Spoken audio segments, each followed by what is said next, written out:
buenos días mis hermanos. Damos muchas gracias a Dios por su palabra que nos ha traído esta semana, en la cual vamos a concluir el capítulo de la gloria del ministerio del Espíritu. Y de igual manera daremos por terminada la serie El ministerio del nuevo pacto. Contextualizando esta semana, vemos que nos habla sobre la gloria de Dios, sobre la unidad de los cristianos respecto al propósito de Dios y sobre el amor de Dios. Bien, hoy, a partir de hoy, veremos ya la parte 2 del cierre de la semana, que nos habla otro aspecto de la gloria de Dios, que es el amor. Vamos a Juan 14, 23. Dice así: respondió Jesús y le dijo: el que me ama, mi palabra guardará, y mi Padre le amará, y vendremos a él y haremos morada con él. Visto de esta manera, nos muestra el punto de mi Padre le amará. Está mostrando el amor de Él. Mi Padre le amará y vendremos a Él. Está mostrando el amor de nuestro Padre Celestial para quien ame su palabra. Está mostrando esos dos principios relevantes, que es el amar su palabra y el guardar su palabra.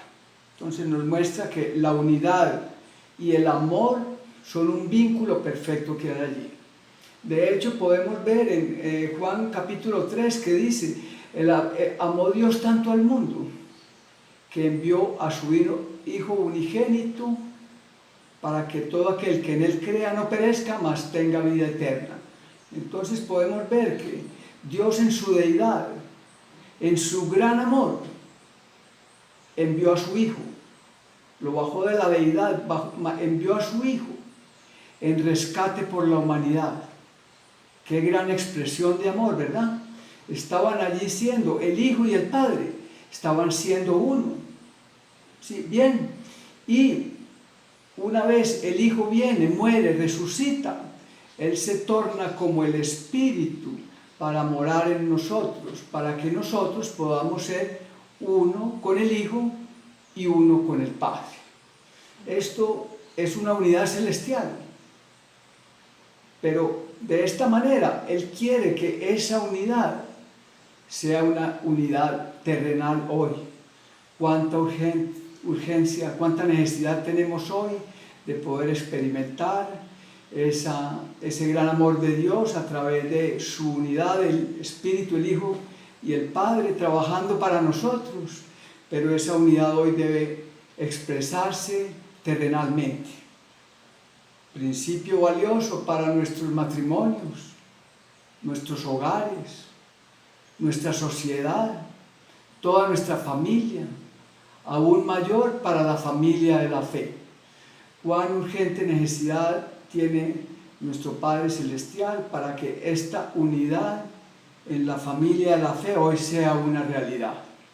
Bien, entonces nos muestra ese principio, amar su palabra, guardarla. Pero ¿qué es guardar su palabra? Es vivirla de una manera práctica, ¿verdad? La palabra tiene un ciclo. ¿Ese ciclo cuál fue? Juan 1:1, en el principio era la palabra, y la palabra era Dios, y la palabra estaba con Dios. De manera que en el primer aspecto la palabra fue hablada. Avanza el tiempo y fue escrita, pero no se queda ahí. Esa palabra escrita ha venido a ser revelada para nosotros hoy. Dice que la fe viene por el oír, y el oír la palabra de Dios. O sea que en ese ciclo de la palabra, un día oímos de la palabra de Dios, y esa palabra entró en mi ser a través de oír. Como su palabra no regresa vacía, esa palabra entró a ser dentro de mí un proceso metabólico, un proceso milagroso, esa palabra viva y eficaz, separándolo del espíritu y el alma, trabajándose en cada uno de nosotros, empieza a hacer una obra transformadora. Somos transformados de gloria en gloria. Pero, ¿qué pasa ahí? Esa es mi vivencia, esa es mi experiencia. Yo ahora me puedo levantar y dar continuidad al ciclo de la palabra. Me levanto y proclamo la palabra de Dios, que es contar a otros mi experiencia, lo que esa palabra que es Dios mismo trabajando en mi interior ha hecho en mi vivir. Entonces podemos levantarnos y podemos contar nuestras experiencias para que pueda ser oída para otros y pueda ser oída por otros. Recordemos que dice que cielo y tierra pasarán, mas mis palabras no pasarán. En 1 de Tesalonicenses 2:13 dice así: por lo cual también nosotros sin cesar damos gracias a Dios de que cuando recibisteis la palabra de Dios que oísteis de nosotros, la recibisteis no como palabra de hombres, sino según es en verdad la palabra de Dios, la cual también actúa en vosotros los creyentes. Entonces podemos ver de que esta palabra que hace, actúa en nosotros quienes la recibimos. Y en 2 de Timoteo nos da algo precioso, que es 2 de Timoteo 3:16, nos muestra cuál es el origen de esa palabra. Dice, toda la escritura es dada por el aliento de Dios. O sea, que nos muestra el origen de la palabra. ¿Cuál es el origen? Es dada por el aliento de Dios. Y luego nos muestra su función. ¿Pero para qué sirve? Dice, es útil para enseñar, redarguir, corregir, para instruir en justicia. ¿Con qué finalidad? A fin de que el hombre de Dios sea cabal, enteramente equipado para toda buena obra. Damos gracias porque nos muestra su origen, su función y su objetivo. Bien, vamos a Juan 14:20.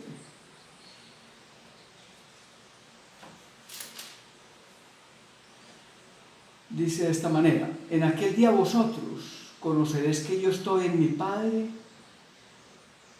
vosotros en mí y yo en vosotros. Nos recalca nuevamente esa unidad que había en el Dios triuno, con su gran amor. La unidad y el amor son una sola cosa, cuyo origen es Dios mismo.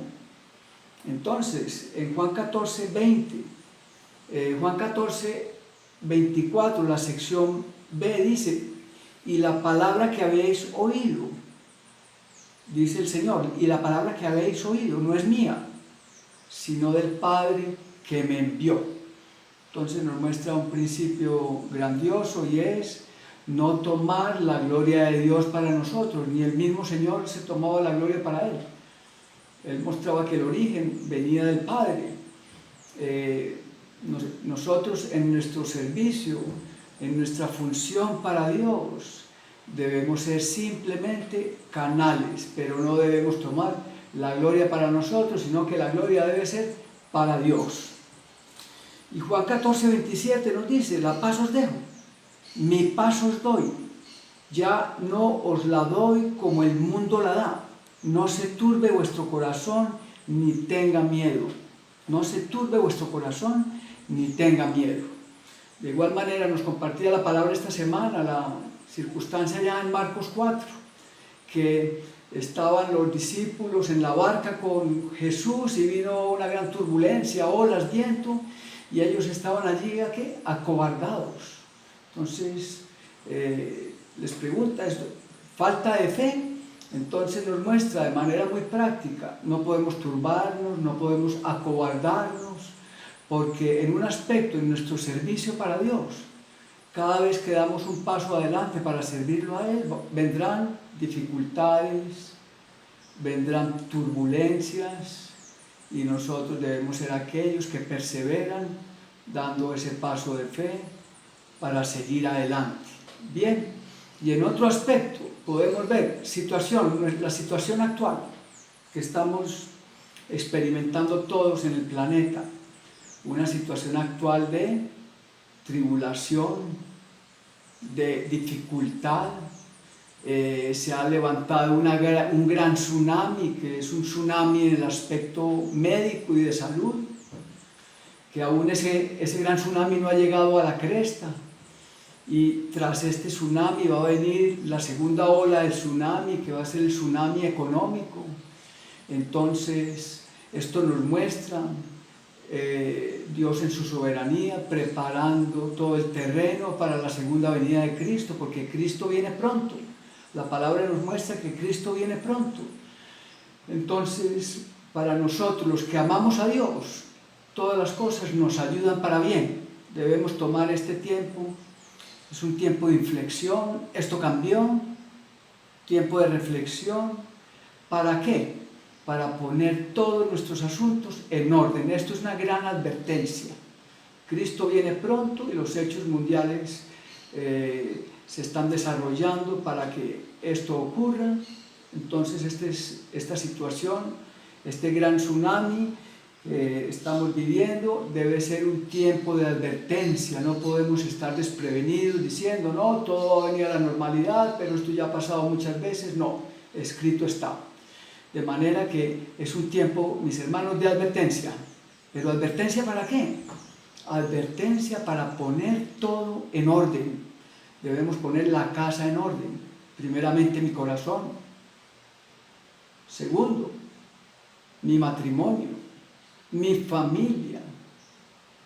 Todos los aspectos de mi vivir deben estar en orden, porque Dios es un Dios de orden.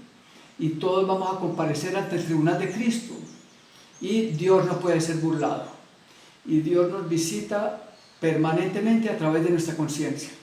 Entonces, en nuestra conciencia, en comunión íntima con el Señor, debemos ver nuestra situación actual en todas las áreas, en todas las esferas de nuestro vivir, y que este tiempo de advertencia sirva para que sea un tiempo de inflexión, un tiempo de cambio en nuestras vidas, porque Él comparte en 1 Tesalonicenses 5:23, dice, y el mismo Dios de paz os guarde por completo, os santifique por completo todo vuestro ser, espíritu, alma y cuerpo.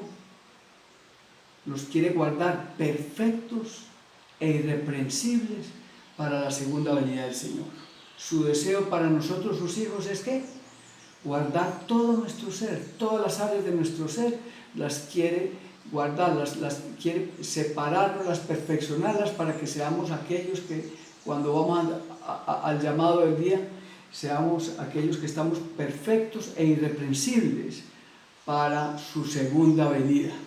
Bien, ¿cómo podemos contrarrestar este gran tsunami que estamos viviendo? ¿Cómo podemos pasar este tiempo de dificultad? Nos muestra que el principio es ¿cuál? Número 1, su palabra. Número 2, en oración, orando la palabra, orando, meditando, entrando en la palabra, y allí Él sigue haciendo ese proceso misterioso, milagroso en nuestro interior, y es la manera en que estaremos por encima de todas estas situaciones que están ocurriendo. Recordemos en Apocalipsis 3, comparte así, en esta palabra, en este tiempo de advertencia, comparte de esta manera, Apocalipsis 3:8, a la iglesia en Filadelfia, dice, yo conozco tus obras, he aquí, he puesto delante de ti una puerta abierta, la cual nadie puede cerrar, porque tenemos poco poder, pero hemos guardado su palabra y no hemos negado su nombre. Por 2 circunstancias nadie puede cerrar esa puerta, y es ¿por qué? Porque hemos guardado su palabra y no hemos negado su nombre. Y avanzando en el versículo 10, comparte de esta manera, dice, por cuanto has guardado la palabra de mi paciencia, la palabra de mi perseverancia, la hemos guardado. Él nos dice, yo te guardaré de la hora de la prueba que está por venir sobre toda la tierra habitada, para probar a los que moran sobre la tierra. De manera, mis hermanos, que esta palabra de advertencia tenemos que tomarla de una manera muy seria, muy cabal delante de Dios, porque Él dice, yo vengo pronto.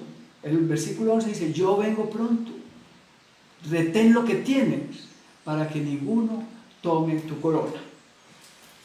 Bien, vamos a Juan 17, versículo 4.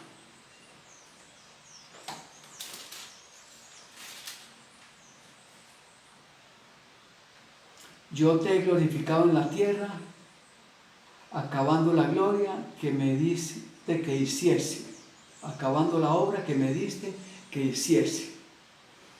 Podemos ver de manera práctica, de manera de glorificar a Dios es que acabando la obra que Él nos envió a que hagamos. Él nos dio una comisión para que esa experiencia que hemos vivido, esa vida fluyendo en la nuestra, pueda ser expresada para otros, para que otros puedan recibir esa semilla de vida. Esa es la gran comisión que Él nos dio. Esa es la manera en que podemos glorificar al Padre, porque no es simplemente diciendo gloria a Dios, gloria a Dios. No, es cumpliendo su comisión. De hecho, en Hebreos 2, del 9 al 10, Hebreos 2, del 9 al 10, el versículo 10 puntualmente dice, porque convenía aquel para quien y por quien son todas las cosas, que al llevar muchos hijos a la gloria, perfeccionarse por los sufrimientos al autor de la salvación de ellos. El plan de Dios es ¿cuál? Llevar muchos hijos a la gloria. Pero para Él llevar muchos hijos a la gloria tuvo que vivir, ¿qué? Dice que tuvo que pasar por sufrimientos, tuvo que ser perfeccionado por sufrimientos al mismo autor de nuestra salvación, de manera práctica que nos muestra que, como comparte en Colosenses 97, Cristo en nosotros es nuestra esperanza de gloria, de manera que otro aspecto de la glorificación no es solo ser revestidos de un resplandor, sino que Él nos está insertando el hombre, insertándolo en Dios. De hecho, nos habla en Hebreos 12:14 que sin santificación nadie verá a Dios. ¿Qué estamos viviendo hoy? Un constante perfeccionamiento. Estamos siendo separados, estamos siendo perfeccionados, porque si Él mismo tuvo que sufrir siendo perfeccionado, cuanto más nosotros, sus hijos, a los cuales Él quiere llevar a la gloria. Y en 1 de Juan, versículo 3, capítulo 3, perdón, versículo 2, dice así: amados, ahora somos hijos de Dios, y aún no se ha manifestado lo que hemos de ser, pero sabemos que cuando Él se manifieste, seremos semejantes a Él, porque le veremos tal como Él es. O sea que damos gracias por este tiempo, este proceso en que nos trae, porque aún no se ha manifestado lo que hemos de ser, pero nos manifestaremos juntamente con Él. Entonces continuemos considerando la glorificación, la unidad y el amor. Entonces nos habla en Juan 17:17, dice: santifícalos en la verdad.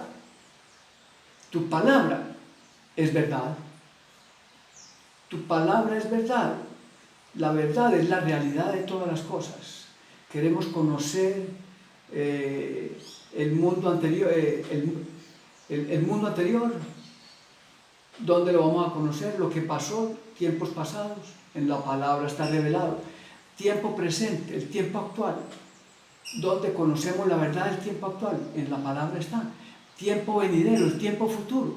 La palabra nos va a traer la verdad sobre todos estos asuntos.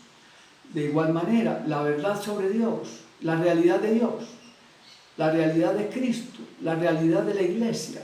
¿Dónde vamos a encontrar todas esas verdades? En la palabra, porque la palabra es verdad.